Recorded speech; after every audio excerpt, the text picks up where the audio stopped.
ನಮಸ್ಕಾರ. ಅಧ್ಯಾಯ 25. ಕೆಲವು ವಿಯೋಗಗಳು. ಶ್ರೀರಾಮಕೃಷ್ಣರ ಅಣ್ಣ ರಾಮೇಶ್ವರ ಎಂಬುವನು ಕಾಮಾರಪುಕುರದಲ್ಲಿ ತೀರಿಕೊಂಡ.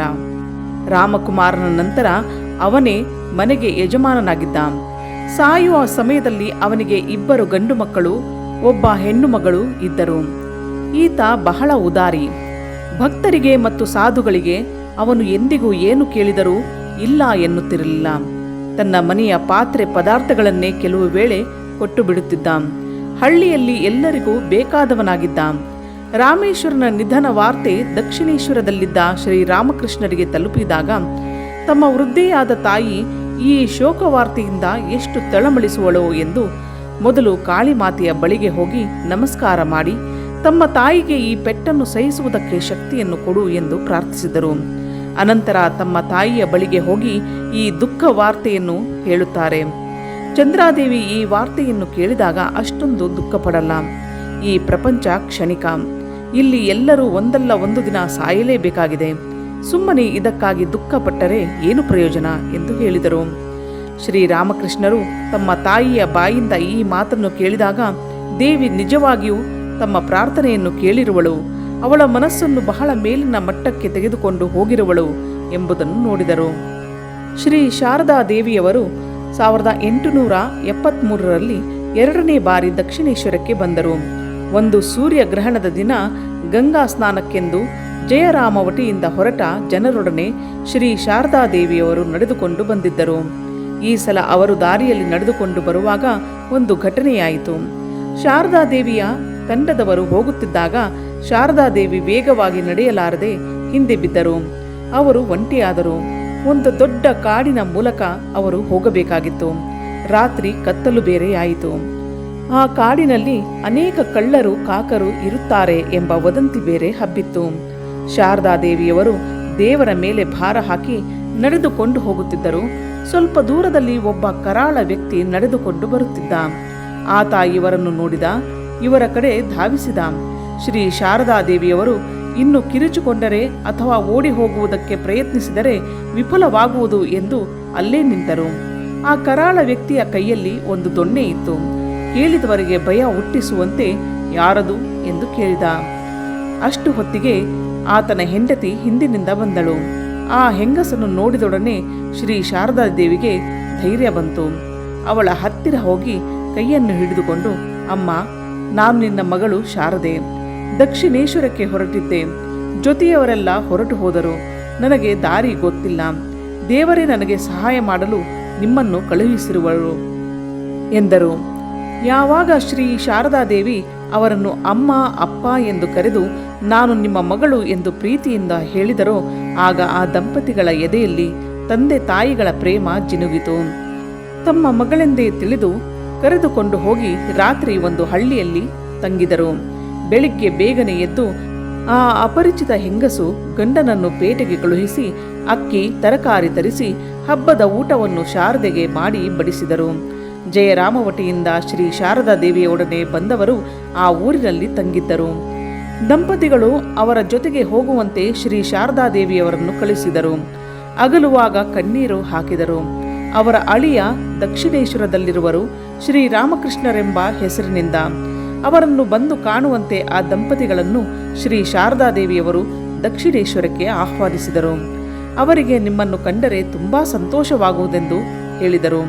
ಅದರಂತೆ ಆ ದಂಪತಿಗಳು ಕೆಲವು ವೇಳೆ ಶ್ರೀ ಶಾರದಾದೇವಿಯನ್ನು ನೋಡುವುದಕ್ಕೆ ದಕ್ಷಿಣೇಶ್ವರಕ್ಕೆ ಬರುತ್ತಿದ್ದರು. ಆಗ ಮಗಳಿಗೆಂದು ತಿಂಡಿ ತೀರ್ಥಗಳನ್ನು ತರುತ್ತಿದ್ದರು. ಶಾರದಾದೇವಿಯವರಿಂದ ಮುಂಚೆ ಸಮಾಚಾರ ಕೇಳಿದ್ದ ಶ್ರೀರಾಮಕೃಷ್ಣರು ಅವರನ್ನು ಅತ್ತೆ ಮಾವಂದಿರೆಂದು ಉಪಚರಿಸಿದರು. ಶ್ರೀ ಶಾರದಾದೇವಿ ದಕ್ಷಿಣೇಶ್ವರದಲ್ಲಿ ನಹಬತ್ ಖಾನೆಯ ಕೋಣೆಯಲ್ಲಿದ್ದರು.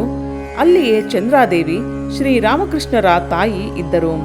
ಇಬ್ಬರಿಗೆ ಅದು ತುಂಬಾ ಸಣ್ಣದಾಗಿದ್ದುದರಿಂದ ಶಂಭುಚಂದ್ರ ಮಲ್ಲಿಕ ಶ್ರೀ ಶಾರದಾದೇವಿಗೆ ಒಂದು ಸಣ್ಣ ಮನೆಯನ್ನು ಸಮೀಪದಲ್ಲಿಯೇ ಕಟ್ಟಿಸಿಕೊಟ್ಟ. ಕ್ಯಾಪ್ಟನ್ ವಿಶ್ವನಾಥ ಉಪಾಧ್ಯಾಯ ಎಂಬ ಶ್ರೀರಾಮಕೃಷ್ಣರ ಮತ್ತೊಬ್ಬ ಭಕ್ತ ಅದಕ್ಕೆ ಬೇಕಾದ ಮರದ ಸಾಮಾನುಗಳನ್ನು ಕೊಟ್ಟ. ಶ್ರೀ ಶಾರದಾದೇವಿ ಹೊಸ ಮನೆಗೆ ಹೋಗಿ ಇದ್ದರು. ಅಲ್ಲಿ ಅವರಿಗೆ ಸಹಾಯ ಮಾಡುವುದಕ್ಕೆ ಒಬ್ಬ ಹೆಂಗಸಿದ್ದಳು. ಶ್ರೀ ಶಾರದಾದೇವಿ ಪ್ರತಿದಿನ ಅಡುಗೆ ಮಾಡಿ ಶ್ರೀರಾಮಕೃಷ್ಣರಿಗೆ ಊಟವನ್ನು ತಂದುಕೊಡುತ್ತಿದ್ದರು. ಶ್ರೀರಾಮಕೃಷ್ಣರಾದರೋ ಪ್ರತಿದಿನ ಶಾರದಾದೇವಿಯವರಿದ್ದ ಸ್ಥಳಕ್ಕೆ ಹೋಗಿ ವಿಚಾರಿಸಿಕೊಳ್ಳುತ್ತಿದ್ದರು.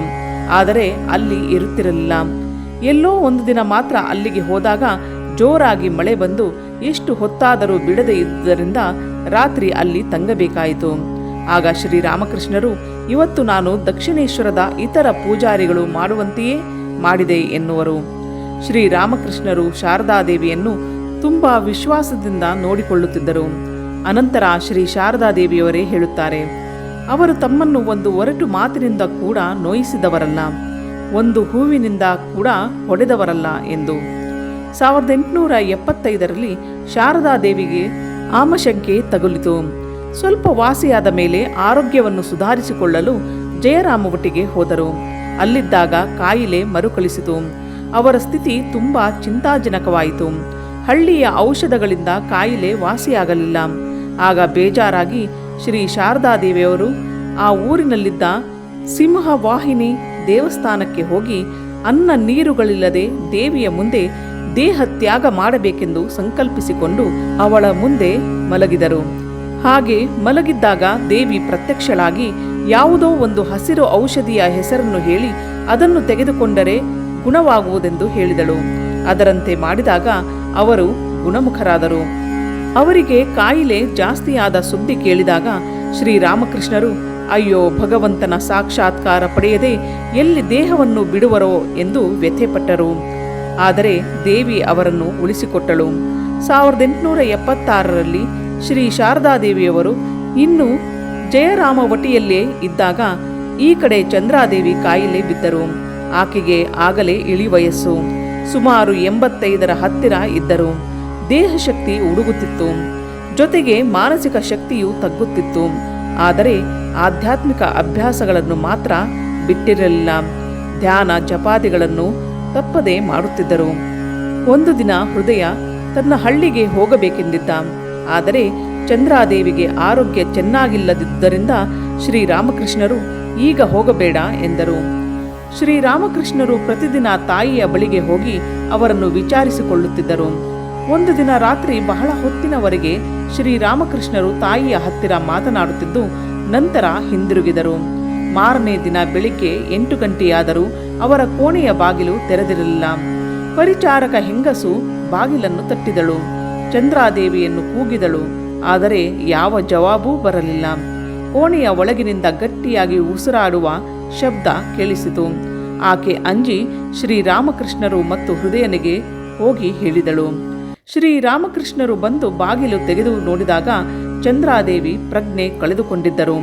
ಜೋರಾಗಿ ಉಸಿರು ಬಿಡುತ್ತಿದ್ದರು.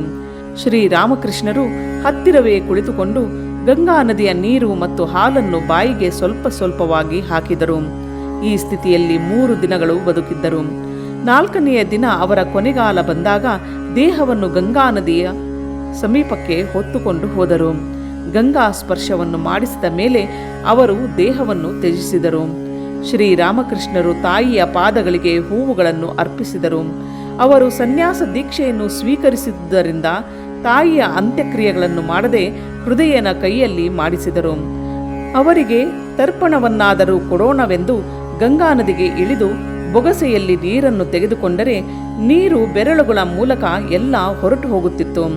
ಸನ್ಯಾಸಿಯಾದವರು ಇಂತಹ ಯಾವ ಕೆಲಸ ಮಾಡಬಾರದೆಂದಿರುವುದರಿಂದ ಶ್ರೀರಾಮಕೃಷ್ಣರು ಹಾಗೆ ಮಾಡುವುದಕ್ಕೆ ಹೋದಾಗ ಅವರ ಕೈಯಲ್ಲಿ ಅದು ಸಾಧ್ಯವಾಗಲಿಲ್ಲ. ಇದನ್ನೇ ಗಳಿತ ಹಸ್ತ ಎಂದರೆ ತೆರೆದಿರುವ ಹಸ್ತವೆಂದು ಶಾಸ್ತ್ರದಲ್ಲಿ ಹೇಳಿರುವರು. ಬಾಹ್ಯ ಕ್ರಿಯೆಗಳಾವುದನ್ನೂ ಮಾಡಲಾಗದಿದ್ದರೂ ಶ್ರೀರಾಮಕೃಷ್ಣರು ಹೃತ್ಪೂರ್ವಕ ತಾಯಿಗೆ ಸದ್ಗತಿ ಸಿಕ್ಕಲಿ ಎಂದು ಪ್ರಾರ್ಥಿಸಿದರು. ಶ್ರೀರಾಮಕೃಷ್ಣರ 2ನೆಯ ಸಪ್ಲೇಯರ್ನಂತೆ ಇದ್ದ ಶಂಭುಚಂದ್ರ ಮಲ್ಲಿಕನಿಗೆ ಮಧುಮೇಹವೆಂಬ ರೋಗ ಬಂತು. ಇವನು ಮತ್ತು ಇವನ ಹೆಂಡತಿ ಶ್ರೀರಾಮಕೃಷ್ಣರು ಮತ್ತು ಶ್ರೀ ಶಾರದಾದೇವಿಯವರನ್ನು ಬಹಳ ಗೌರವದಿಂದ ಕಾಣುತ್ತಿದ್ದರು. ಶಂಭು ತನ್ನ ಕೊನೆಗಾಲದಲ್ಲಿರುವಾಗ ಅವನನ್ನು ನೋಡಲು ಶ್ರೀ ರಾಮಕೃಷ್ಣರು ಹೋದರು. ಅವನನ್ನು ನೋಡಿಕೊಂಡು ಬಂದ ನಂತರ ಹೃದಯನಿಗೆ ಶಂಭುವಿನ ಜೀವನದ ಹಣತೆಯಲ್ಲಿ ಎಣ್ಣೆ ಇಲ್ಲ ಆಗಿ ಹೋಗಿದೆ ಎಂದರು. ಇದು ನಿಜವೇ ಆಯಿತು. ಶಂಭು ಸಾಯುವುದಕ್ಕೆ ಸಿದ್ಧನಾಗಿದ್ದ. ಅದಕ್ಕಾಗಿ ಅವನಿಗೆ ಸ್ವಲ್ಪವೂ ವ್ಯಥೆ ಇರಲಿಲ್ಲ. ನನ್ನ ಗಂಟು ಮೂಟೆ ಕಟ್ಟಿಕೊಂಡು ಅಣಿಯಾಗಿದ್ದೇನೆ. ಇದು ಕೊನೆಯ ಪಯಣ ಎಂದು ಹೃದಯನಿಗೆ ಹೇಳಿದನು. ಸ್ವಲ್ಪ ದಿನಗಳ ಮೇಲೆ ಅವನು ಇಹಲೋಕವನ್ನು ತ್ಯಜಿಸಿದ. ಶ್ರೀರಾಮಕೃಷ್ಣರು ಅನೇಕ ವೇಳೆ ಶಂಭುಚಂದ್ರನಿದ್ದಾಗ ಅವನ ಮನೆಗೆ ಹೋಗುತ್ತಿದ್ದರು. ಆಗ ಅವರಿಗೆ ಬೇದಿಯ ರೋಗ ಬಾಧಿಸುತ್ತಿತ್ತು. ಓಪಿಯಂ ಹಾಕಿದ ಕೆಲವು ಔಷಧ ಗುಳಿಗೆ ನುಂಗಿದರೆ ಅದು ಗುಣವಾಗಬಹುದು. ಇದನ್ನು ಇನ್ನೊಂದು ದಿನ ಕೊಡುತ್ತೇನೆ ಎಂದು ಹೇಳಿದ್ದ. ಅಂದು ಶ್ರೀರಾಮಕೃಷ್ಣರು ಅವನಿಂದ ಔಷಧಿಯನ್ನು ತೆಗೆದುಕೊಳ್ಳುವುದಕ್ಕೆ ಹೋಗಿದ್ದಾಗ ಅವನು ಯಾರೊಡನೆಯೋ ಮಾತನಾಡುತ್ತಿದ್ದ. ಶ್ರೀರಾಮಕೃಷ್ಣರು ಅವನ ಆಫೀಸಿಗೆ ಹೋಗಿ ಅಲ್ಲಿ ಗುಮಾಸ್ತನಿಗೆ ಹೇಳಿ ಔಷಧಿ ತೆಗೆದುಕೊಂಡು ಹೋದರು. ಆದರೆ ಹಿಂತಿರುಗುವಾಗ ಕಾಳಿಕಾ ದೇವಸ್ಥಾನಕ್ಕೆ ರಸ್ತೆಯೇ ಕಾಣಲಿಲ್ಲವಂತೆ. ಎಷ್ಟು ಸಲ ಬೇರೆ ಬೇರೆ ಕಡೆಯಿಂದ ಬಂದರೂ ದಾರಿಯೇ ಸಿಗಲಿಲ್ಲ. ಆಗ ಕತ್ತಲಾಗಿತ್ತು. ಆದರೆ ಎಷ್ಟೋ ಸಲ ಆ ಹೊತ್ತಿನಲ್ಲಿ ನಡೆದು ಬಂದಿದ್ದರು. ಅವರಿಗೆ ಆ ರಸ್ತೆ ನಿತ್ಯ ಪರಿಚಯವಾಗಿತ್ತು. ಆಗ ಅವರು ಭಾವಿಸಿದರು, ತಾವು ಏನೋ ತಪ್ಪು ಮಾಡಿರಬೇಕು, ಅದಕ್ಕೆ ರಸ್ತೆ ಕಾಣುವುದಿಲ್ಲ ಎಂದು. ಹಾಗೆಯೇ ಯೋಚಿಸಿದಾಗ ನಾನು ಶಂಭುಚಂದ್ರನ ಕೈಯಿಂದ ಔಷಧಿ ಪಡೆಯದೆ ಗುಮಾಸ್ತನಿಂದ ತೆಗೆದುಕೊಂಡೆ. ಇದೇ ನಾನು ಮಾಡಿರುವ ತಪ್ಪು ಇರಬೇಕು ಎಂದು ಅದನ್ನು ಹಿಂತಿರುಗಿ ಕೊಡುವುದಕ್ಕೆ ಹೋದಾಗ ಬಾಗಿಲು ಹಾಕಿತ್ತು. ಶ್ರೀರಾಮಕೃಷ್ಣರು ತೆರೆದ ಕಿಟಕಿ ಒಳಗಿನಿಂದ ಔಷಧಿಯನ್ನು ಎಸೆದು, ಶಂಭು, ನಿನ್ನ ಔಷಧಿಯನ್ನು ನಿನ್ನ ಮನೆಯಲ್ಲಿಯೇ ಬಿಟ್ಟಿದ್ದೇನೆ ಎಂದರು. ಅನಂತರ ಹಿಂತಿರುಗಿ ಬಂದ ಮೇಲೆ ಅವರಿಗೆ ದಾರಿ ಕಾಣಿಸಿತು. ಅಷ್ಟೊಂದು ಸೂಕ್ಷ್ಮವಾಗಿ ಶ್ರೀರಾಮಕೃಷ್ಣರು ಸತ್ಯವನ್ನು ಪರಿಪಾಲಿಸುತ್ತಿದ್ದರು. ಕೆಲವು ವೇಳೆ ಇವರು ಮರೆತರೂ ದೇವಿ ಇವರಿಗೆ ಹಲವು ವಿಧದಲ್ಲಿ ಜ್ಞಾಪಕ ಮಾಡಿಕೊಡುತ್ತಿದ್ದಳು. ಒಂದು ಚೂರು ತಪ್ಪು ಮಾಡುವುದಕ್ಕೆ ಇವರಿಗೆ ಅವಕಾಶ ಕೊಡುತ್ತಿರಲಿಲ್ಲ. ಶ್ರೀ ಶಾರದಾದೇವಿಗೆ ಮನೆ ಕಟ್ಟಿಸುವುದಕ್ಕೆ ಮರದ ಸಾಮಾನುಗಳನ್ನು ಕೊಟ್ಟ ಕ್ಯಾಪ್ಟನ್ ವಿಶ್ವನಾಥ ಉಪಾಧ್ಯಾಯ ಎಂಬುವನು ಧೀರರಾದ ಮತ್ತು ಸಾತ್ವಿಕರಾದ ಬ್ರಾಹ್ಮಣರ ವಂಶದಿಂದ ಬಂದವನು. ಅವನ ತಂದೆ ಇಂಗ್ಲಿಷರ ಸೈನ್ಯದಲ್ಲಿ ಸುಬೇದಾರನಾಗಿದ್ದ. ಯುದ್ಧ ಕ್ಷೇತ್ರದಲ್ಲಿಯೂ ಅವನು ಶಿವಪೂಜೆಯನ್ನು ಬಿಟ್ಟವನಲ್ಲ. ವಿಶ್ವನಾಥ ದೊಡ್ಡ ವಿದ್ವಾಂಸ ಮತ್ತು ಭಕ್ತ. ಆತನಿಗೆ ಗೀತೆ, ಭಾಗವತ, ಉಪನಿಷತ್ತುಗಳೆಲ್ಲ ಕಂಠಪಾಠವಾಗಿದ್ದವು. ಅವನು ಅವುಗಳನ್ನು ನಿತ್ಯವೂ ಪಾರಾಯಣ ಮಾಡುತ್ತಿದ್ದ. ಪ್ರತಿ ದಿನವೂ ಅವನು ತನ್ನ ಇಷ್ಟ ದೇವರನ್ನು ಶಾಸ್ತ್ರೋಕ್ತವಾಗಿ ಪೂಜಿಸುತ್ತಿದ್ದ. ಅವನು ನೇಪಾಳ ಸರ್ಕಾರದ ಕೆಳಗೆ ಕೆಲಸ ಮಾಡುತ್ತಿದ್ದ. ವಿಶ್ವನಾಥ ಶ್ರೀರಾಮಕೃಷ್ಣರ ಬಳಿಗೆ ಬರುವುದಕ್ಕೆ ಮುಂಚೆ ಅವನಿಗೊಂದು ಕನಸಾಗಿ, ಆ ಕನಸಿನಲ್ಲಿ ಒಬ್ಬ ಜ್ಯೋತಿ ವೃತ್ತದಿಂದ ಕೂಡಿದ ಮಹಾಪುರುಷನ ದರ್ಶನವಾಯಿತು. ಆ ವ್ಯಕ್ತಿ ಇವನನ್ನು ಕರೆದು ಶ್ರೇಷ್ಠವಾದ ಜ್ಞಾನವನ್ನು ಬಂದು ಪಡೆದುಕೋ ಎಂದು ಹೇಳಿತು.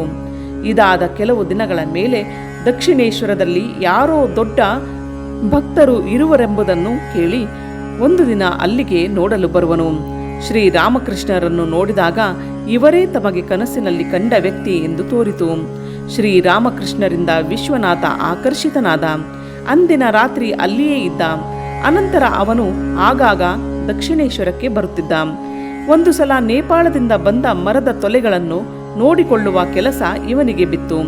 ತೊಲೆಗಳನ್ನೆಲ್ಲ ಗಂಗಾ ನದಿಯ ತೀರದಲ್ಲಿ ಒಂದು ಕಡೆ ಸಂಗ್ರಹಿಸಿಟ್ಟಿದ್ದರು. ಅಕಸ್ಮಾತ್ ದೊಡ್ಡ ಪ್ರವಾಹ ಬಂದು ಕೆಲವು ತೊಲೆಗಳನ್ನು ಕೊಚ್ಚಿಕೊಂಡು ಹೋಯಿತು. ತೊಲೆಗಳ ಲೆಕ್ಕವನ್ನು ಇವನು ಸರಿಯಾಗಿ ಕೊಡದೆ ಇದ್ದುದರಿಂದ ನೇಪಾಳ ಸರ್ಕಾರದವರು ಇವನನ್ನು ವಿಚಾರಣೆಗಾಗಿ ಕಠ್ಮಂಡುವಿಗೆ ಕರೆದರು.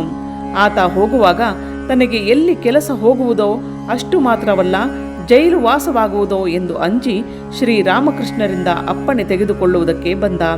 ಆಗ ಶ್ರೀರಾಮಕೃಷ್ಣರು, ನಡೆದದನ್ನು ನಡೆದ ಹಾಗೆ ಹೇಳು, ನೀನು ಸುಳ್ಳನ್ನು ಏನೂ ಹೇಳಬೇಡ, ಅವರು ನಿನಗೆ ಏನು ಮಾಡುವುದಿಲ್ಲ ಎಂದು ಧೈರ್ಯ ಹೇಳಿ ಕಳುಹಿಸಿದರು. ನೇಪಾಳ ಸರ್ಕಾರದವರು ವಿಶ್ವನಾಥನ ಯಥಾರ್ಥ ವಿವರಣೆಯನ್ನು ಕೇಳಿ ಅವನ ಸತ್ಯಸಂಧತೆಗೆ ಮೆಚ್ಚಿ ಅವನನ್ನು ಒಬ್ಬ ಕರ್ನಲ್ ಮಾಡಿ ನೇಪಾಳ ಸರ್ಕಾರದ ರಾಯಭಾರಿ ಕೆಲಸ ಕೊಟ್ಟು ಕಲ್ಕತ್ತೆಗೆ ಕಳುಹಿಸಿದರು. ವಿಶ್ವನಾಥನಿಗೆ ಶ್ರೀರಾಮಕೃಷ್ಣರ ಪರಿಚಯ ಜಾಸ್ತಿ ಆದಂತೆ ಅವರ ಯೋಗ್ಯತೆಯನ್ನು ಹೆಚ್ಚಾಗಿ ತಿಳಿದುಕೊಳ್ಳುತ್ತಾ ಬಂದ. ಅವನು ಅವರನ್ನು ತನ್ನ ಗುರುವಿನಂತೆ ಸ್ವೀಕರಿಸಿದನು. ಅನಂತರ ಆತ ಹೇಳುತ್ತಿದ್ದ, ನಾನು ಎಷ್ಟೋ ಉಪನಿಷತ್ತು, ಗೀತೆ ಮುಂತಾದ ಶಾಸ್ತ್ರಗಳನ್ನು ಓದಿದ್ದೇನೆ. ಅನೇಕ ಕಡೆ ಬೇರೆ ಬೇರೆ ಸಾಧು ಸನ್ಯಾಸಿಗಳು, ಭಕ್ತರು, ಪಂಡಿತರನ್ನು ಕಂಡು ಅವರೊಡನೆ ಮಾತನಾಡಿದ್ದೇನೆ. ಆದರೆ ಎಲ್ಲಿಯೂ ನನಗೆ ತೃಪ್ತಿ ಸಿಗಲಿಲ್ಲ. ಆದರೆ ಇವರನ್ನು ಕಂಡಾಗ ಮಾತ್ರ ನನ್ನ ಜೀವನ ಸಫಲವಾದಂತೆ ಭಾಸವಾಗುತ್ತದೆ. ಶ್ರೀರಾಮಕೃಷ್ಣರು ಸರ್ವಶಾಸ್ತ್ರಗಳ ಸತ್ಯದ ಸಾರದಂತೆ ಇದ್ದಾರೆ. ಕೆಲವು ಕಾಲದ ನಂತರ ವಿಶ್ವನಾಥ ತೀರಿ ಹೋದನು. ಅಧ್ಯಾಯ 25 ಮುಗಿಯಿತು.